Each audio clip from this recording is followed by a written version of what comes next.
ما تحبوش ربي يغفر لكم. واحد يقول لي دوك يا شيخ باه يغفر لنا؟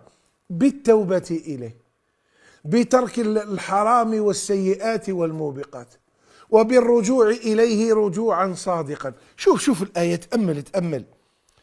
إن تكونوا صالحين فإنه كان للوابين غفورا. هاك تبلع معليش صلي،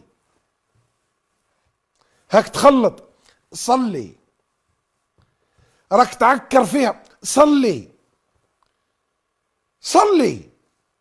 وستنهاك صلاتك.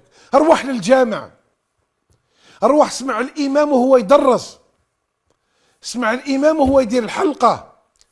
راك تبلع في الكاشيات، صاحب الصالحين امشي معاهم، وانت تبلع وامشي معاهم، وستترك ذلك بإذن الله.